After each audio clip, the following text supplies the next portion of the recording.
Hola chicos, bienvenidos a una clase más de ciencias donde estamos viendo el capítulo de física y estamos viendo específicamente el contenido de electricidad y calor. Estamos viendo un nuevo objetivo que es analizar un circuito eléctrico domiciliario y comparar experimentalmente los circuitos eléctricos ya sean en serie o en paralelo. En relación con la energía eléctrica, la diferencia de potencial, la intensidad de corriente, la potencia eléctrica, la resistencia eléctrica y la eficiencia energética que poseen los aparatos eléctricos. A continuación, iremos viendo más en profundidad cada uno de estos temas. Para comenzar, vamos a ver cómo se mueven las cargas eléctricas. Vamos a pensar que estamos observando desde un lado de un río y allí podemos ver el flujo del agua. Posee cierta dirección, sentido y rapidez.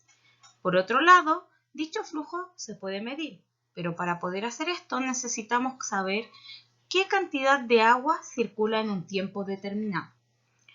Entonces, vamos a pensar de manera análoga con la corriente eléctrica, pero en vez de agua, lo que fluye son cargas eléctricas. ¿Y qué origina el movimiento de estas cargas en un conductor? Vamos a hacer la similitud con el movimiento del agua en un río.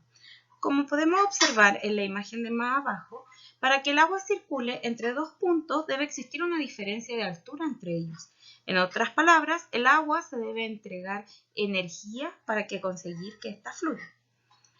Y en el otro dibujito, en el que está la vara de metal donde fluyen las cargas eléctricas, igual que en el caso del agua, las cargas eléctricas requieren energía para desplazarse en un conductor eléctrico. Esto es similar a la diferencia de altura necesaria para que el agua fluya. Sin embargo, en el caso de las cargas eléctricas, esta se denomina diferencia de potencial o voltaje. Para que las cargas puedan moverse al interior de un conductor, requieren energía, esta debe ser proporcionada por una fuente de poder, la que puede ser una pila, una batería o un generador eléctrico.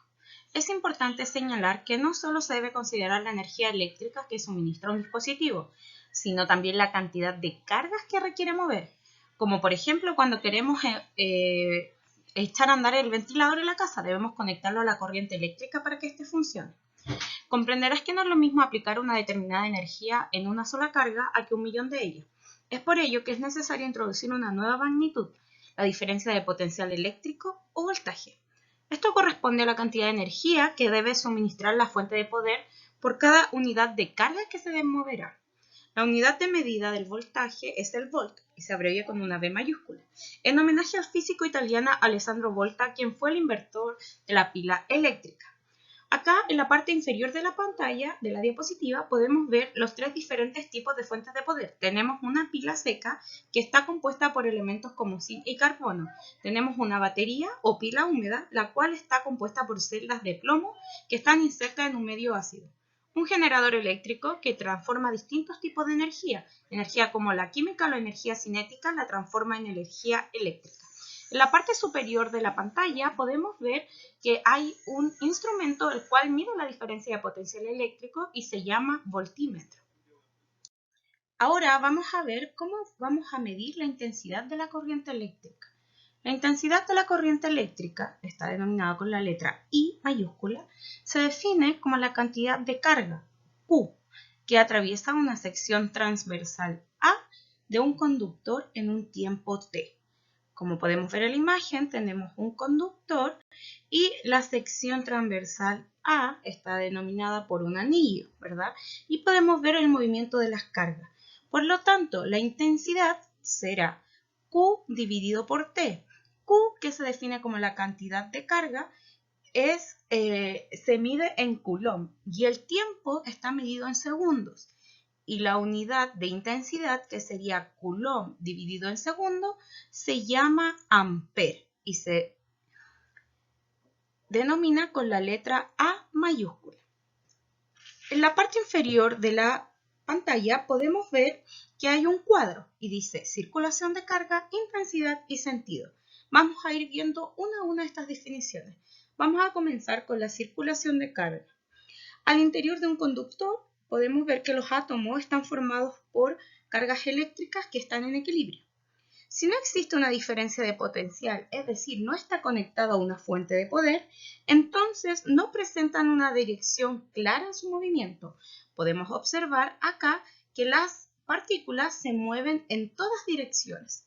En el primer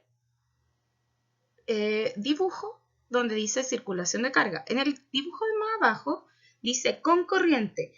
Entonces, sin embargo, si el conductor es sometido a una diferencia de potencial, las cargas se mueven desde la zona de mayor a menor potencial eléctrico. Entonces, las cargas en este caso van ordenaditas.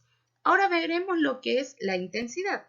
La intensidad de corriente al interior de un conductor puede ser representada mediante la cantidad de carga que circulan en una determinada sección por la unidad de tiempo. Podemos ver que cuando a menor intensidad, menor cantidad de carga. Por ejemplo, en un conductor pueden circular pocas cargas, como vemos en el primero, y en el inferior. Y dicha situación podemos ver que a mayor intensidad hay mayor cantidad de cargas. Por ello, podemos decir que dicha situación, la intensidad de corriente también puede ser significativa. El sentido. Antiguamente se pensaba que eran las cargas positivas las que se movían en un conductor, solo ellas.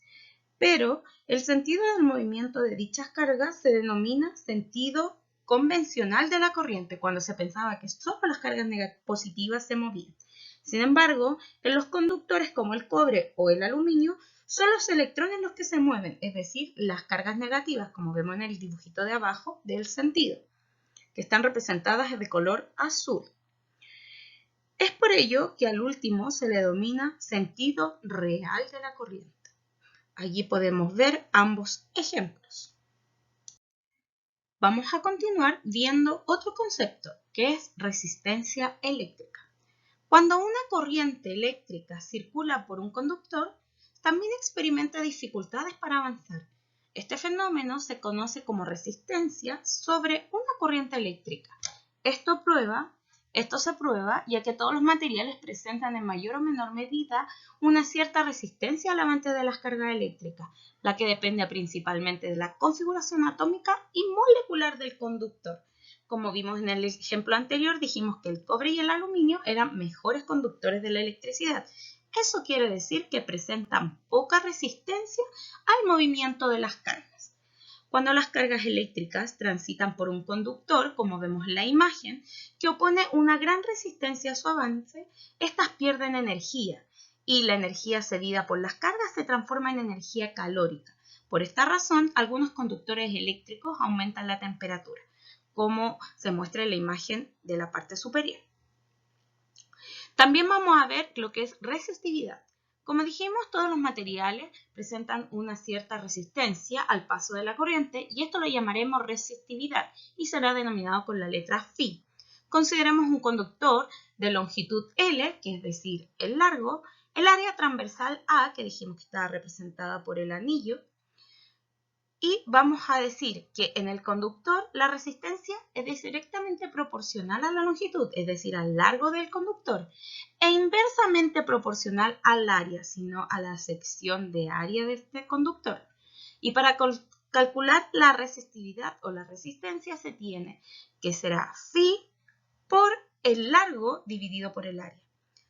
La resistencia se mide en ohm. Dependiendo del valor de los materiales, se pueden clasificar en tres, como nos muestra la imagen de la parte inferior: en los conductores, semiconductores y aislantes. Entonces decimos que la resistividad se mide en ohm.